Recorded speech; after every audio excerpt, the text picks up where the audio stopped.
Puerto La Cruz, primero, es una ciudad muy nueva. Es una ciudad que, tengo entendido, tiene apenas 50 años desde aquel caserío que se fue desarrollando progresivamente. Posteriormente entró la especulación de la tierra, como ocurre siempre. Se hizo el complejo turístico El Morro. El complejo turístico El Morro, yo tuve no sé si la suerte o tuve la oportunidad, por lo menos, de trasladarme de Caracas a Puerto La Cruz, hace ya cerca de 30 años, más de 30 años.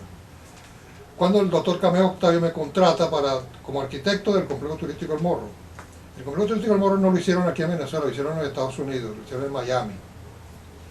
El arquitecto era Edward Stone, pero el Edward Stone no es el arquitecto que uno conoce como uno de los grandes maestros de la arquitectura, sino el hijo. Cuando nosotros empezamos a hacer el complejo turístico El Morro, nos dimos cuenta de que era un disparate total.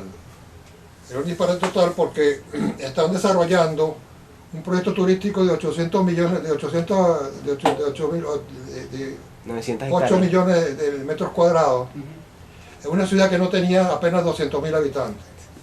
Había un solo hotel, había un solo un mercado, había un hospital, que era el hospital de Barcelona, y entonces nos dimos cuenta de que era realmente no lo consideramos como un visionario, sino como una persona que quería hacer un proyecto de desarrollo que estaba desmedido en relación al sitio que había elegido para hacerlo. Después nos dimos cuenta que había otro problema fundamental, que era la calidad del suelo. El complejo turístico del Morro es una arena incompactible. Yo no he querido insistir mucho, pero el día que aquí haya un terremoto, veremos el complejo turístico del Morro como un menestrón de caraota. Tan es así que nosotros consideramos que era un proyecto desmedido, que después de 10 años el complejo turístico del Morro entró en quiebra total. Nosotros hemos visto, ustedes seguramente lo habrán observado recientemente, toda una serie de infraestructuras urbanísticas, de vialidad, de acera, destruidas por el mar de leva, los postes del alumbrado oxidadas por el salitre que se caían sin haberse encendido nunca. Y vimos también con cierta tristeza cuando nosotros pensábamos que ese complejo turístico iba a ser realmente al servicio turístico del desarrollo urbano, se convertía en una urbanización de lujo. Cuando todas esas parcelas fueron compradas por la propiedad privada, construyeron grandes mansiones, y entonces hoy el complejo turístico del Morro, que yo lo considero un quiste urbano, está totalmente aislado, o sea, tú no puedes entrar si no dejas la cédula. Entonces eso no es una zona urbana, es un quiste urbano, y que se convirtió en una urbanización de lujo. De turístico solo tiene el nombre.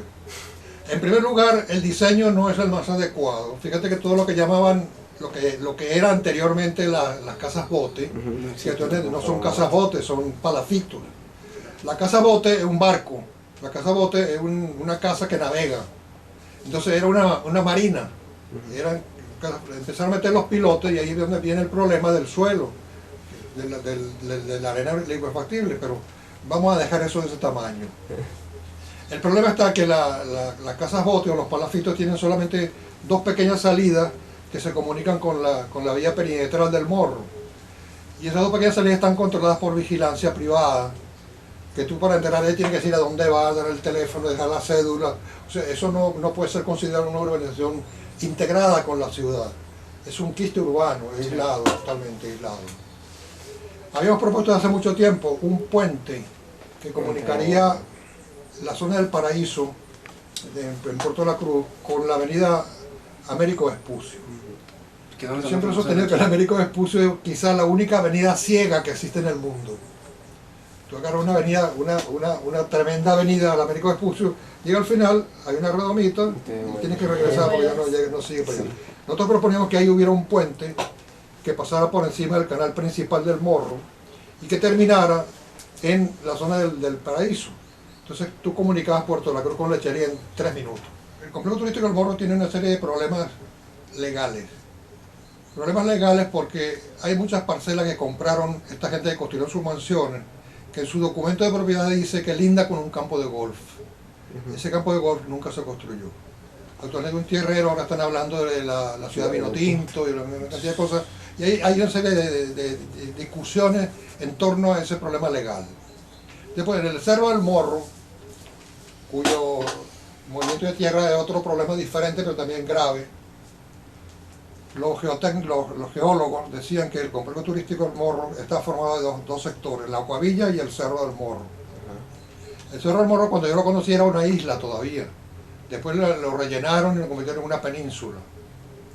Antes la gente venía de La Borracha y por detrás del Morro se comunicaba con la bahía de Pozuelo y podía llegar a Puerto La Cruz. Ahora ya no lo puede hacer porque hicieron la Marina Imbuca. Esa Marina Imbuca cortó ese paso que había, que antes era un puente, lo cortó y con el relleno unieron la isla que era el Morro, la convirtieron en una península. Mayor cambio social, lamentablemente el último proyecto que hice, que fue el proyecto endógeno de los boqueticos, el desarrollo de los boqueticos, que lamentablemente solo se hizo el mercado pesquero, cambiando todo el proyecto, por supuesto, adaptándolo y ahorrando mucho dinero en él. Y ahora comenzaron la parte de la centro de acopio. Comenzaron el centro de acopio, que nunca entendí por qué comenzaron un centro de acopio si no han hecho el mercado, el muelle pesquero. El proyecto turístico del Morro, el proyecto turístico de los boqueticos, tenía un muelle pesquero donde estaban planteando una flota de cerca de 50 peñeros y tres puños, que los comenzaron a fabricar, compraron los motores, entonces se va diluyendo poco a poco hasta que desaparece, ¿no?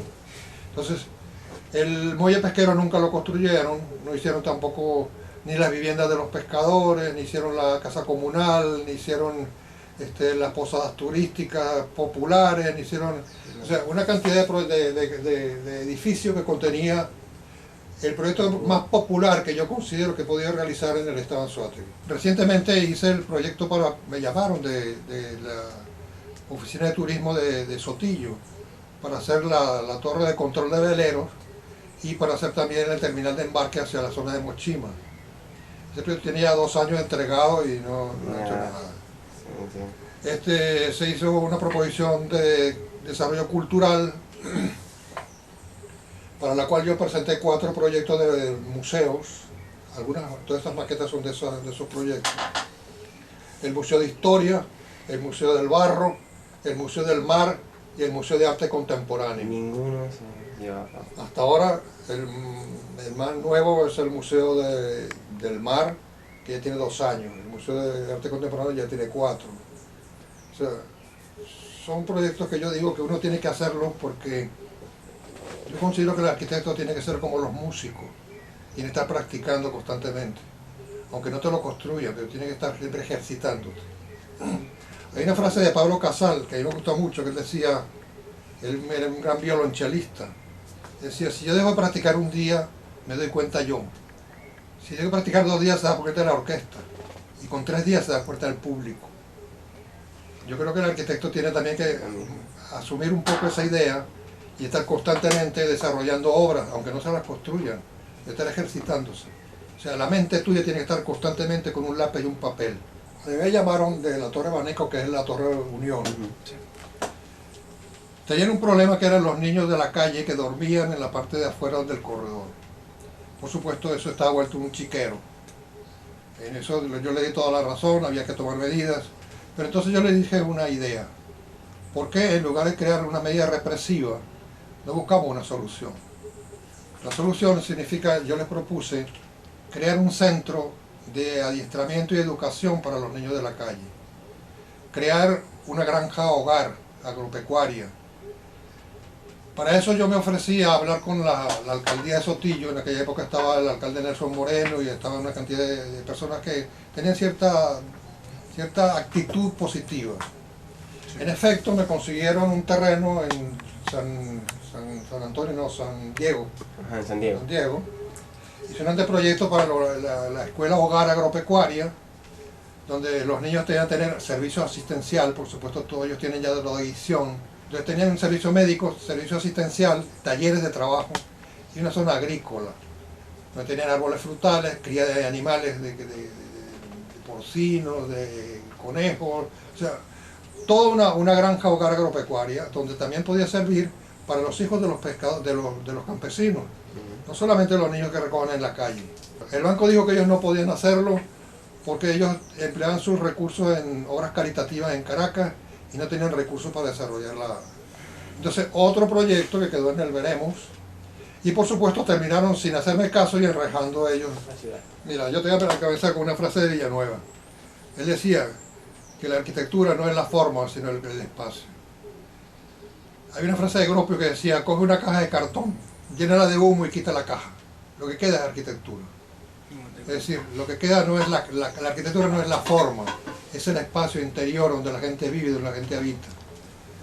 La Torre de Oriente me plantean un terreno que era un terreno en esquina, tenía 1900, aquí estaba el edificio de la Cámara de Comercio, y aquí había entonces una serie de comercio y una serie de... Esta torre, aquí, esta pared, era una pared de 7 metros de altura, pintada de marrón.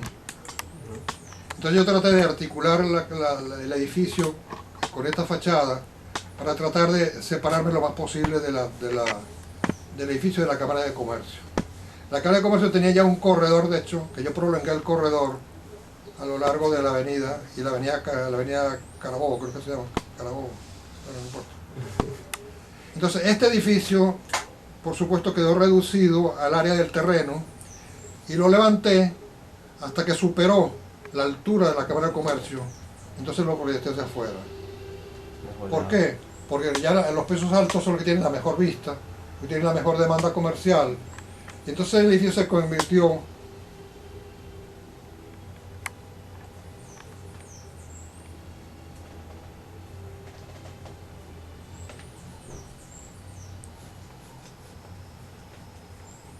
en esta forma, con una parte integrada con un corredor que se comunicaba con el edificio de la Cámara de Comercio, con la escalera que tenemos aquí. Sí. Y esta esquina que da en esta parte de aquí se hizo en primera instancia un estacionamiento mecánico. Después la gente misma de la entidad de ahorro se dieron cuenta de que comprar el terreno le salía más barato que fabricar el estacionamiento mecánico, con el programa de mantenimiento futuro que iba a tener con el salitre, Total, compraron toda la esquina. Entonces fue cuando se hizo el estacionamiento que ahorita funciona, hecho por rampa a doble nivel, etcétera, etcétera. Esa es la historia de la torre. La torre quedó convertida en dos prismas, la penetración de dos prismas, un prisma superior y un prisma inferior. Pero la idea no es gratuita, no es una cuestión caprichosa, formalista, no. Hay todo un razonamiento que te conduce a una solución. Y el razonamiento era justamente esta pared que tenía aquí y un terreno muy pequeño que me obligaba a levantar la torre, que fue la torre más alta de Puerto Rico muchos años. Mira, yo creo que hoy en día el urbanismo es más importante que la arquitectura. Y en el urbanismo es donde entra el conjunto interdisciplinario, porque ahí participan no solo arquitectos, participan médicos, participan ingenieros, economistas, abogados, sanitaristas. O sea, una conexión de un ejemplo interdisciplinario para desarrollar lo que para mí es más importante hoy en día, que es el urbanismo. Mira, la mayoría de los servicios en terminales por razones económicas. Yo siempre he hecho una crítica que creo que es muy válida y que todavía existe. Cuando tú haces un proyecto y te sacan el presupuesto y te calculan el edificio tal cuesta 3.000 millones de bolívares. ¿Cuánto tiempo se demora en hacer? 2 años. ¿Qué es lo que viene? Primera etapa, 3.000 bolívares. Mete los pilotos y se acabó el dinero. Cuando llega la segunda etapa, ya no vale 30.000, vale 40. Lo que pasó con el mercado. Llega la segunda etapa, lo que pasó con el mercado. Llega la segunda etapa, hacer las columnas. Pues ya no hay 40, ahora va a 60. Al final llega un momento que ya no tienen dinero y se para la obra. El mercado municipal todavía estaríamos a tiempo de salvarlo. Aquí están las bases ya. Porque es todo de concreto armado. Exacto. Y lo único que está oxidado son las cabillas que salen. Tú sabes que las cabillas no se pueden pintar. Por eso que están oxidadas, porque no se pueden pintar. Tú las pintas y la película de la pintura te rompe la adherencia del acero con el concreto. Entonces eso no se puede hacer. Pero esas cabillas con un chorro de arena podrían limpiarlas y podrían continuar la obra. Esa obra no está perdida. Hay muchos periodistas que dicen que la obra está perdida. No, eso no es verdad. Está dañada, pero no está perdida. Se podría recuperar, pero ahora cuesta 3 veces más de lo que costaba cuando la comenzaron. Bueno, mira, lamentablemente todavía existen muchas influencias políticas. Eso hay que reconocerlo como una gran realidad. Aunque te digo personalmente que yo desconfío mucho de los concursos. Desconfío mucho de los concursos porque generalmente el ganador ya viene asignado de antemano.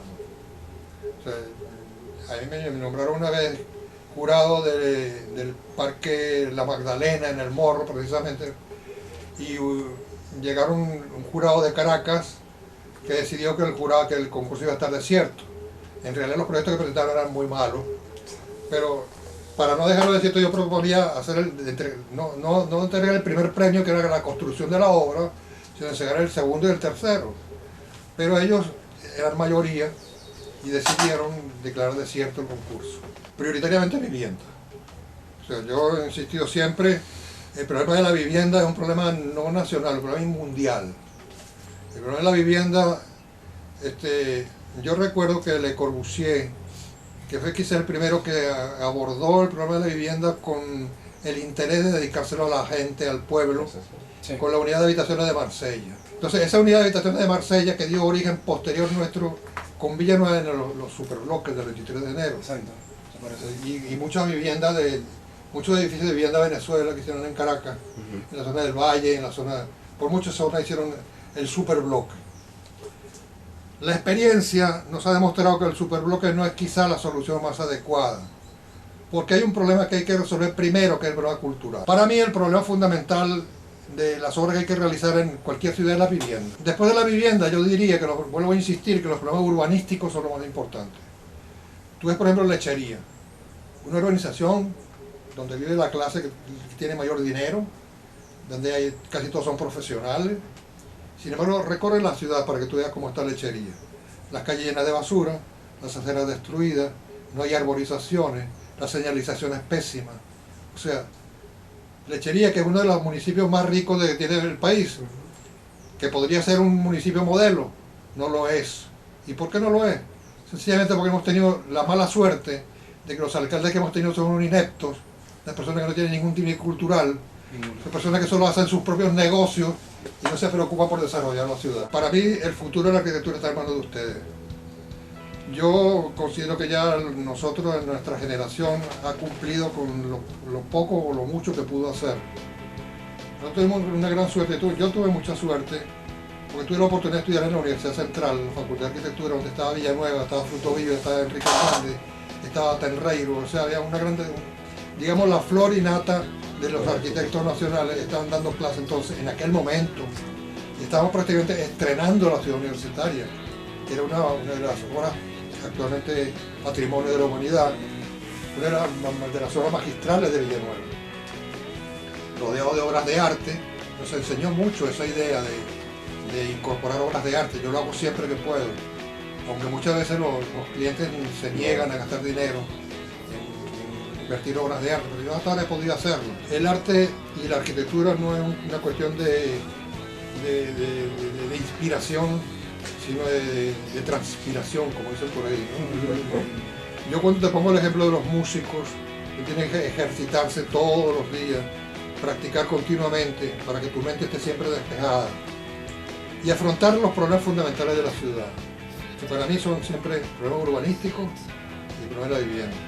Son los elementos que yo les recomiendo a ustedes, y aprovechando esa joven idea que tienen siempre ustedes, ponerla en práctica y demostrar que las nuevas generaciones, que yo tengo mucha esperanza en ellas, serán para el futuro de nuestro país una gran ayuda, porque serán quizás los próximos políticos y tendrán quizás una mentalidad un poco diferente de los actuales. La Torre Oriente tiene una obra de Jesús Soto, tiene un vitral de Pedro Báez, un mural de Pedro Barreto, el mural de piedra que está en la fachada de Pedro Barreto, la primera obra de Jesús Soto, que se hizo aquí en Puerto Rico, está en la parte interna, que es toda una ambientación, el piso negro del suelo, junto con los plafones luminosos y la obra colgante. Por cierto, que un día la obra colgante se cayó al suelo, un sábado. Afortunadamente no había nadie, sino, iba a ser un drama terrible. Estaba mal anclada y se vino al completo.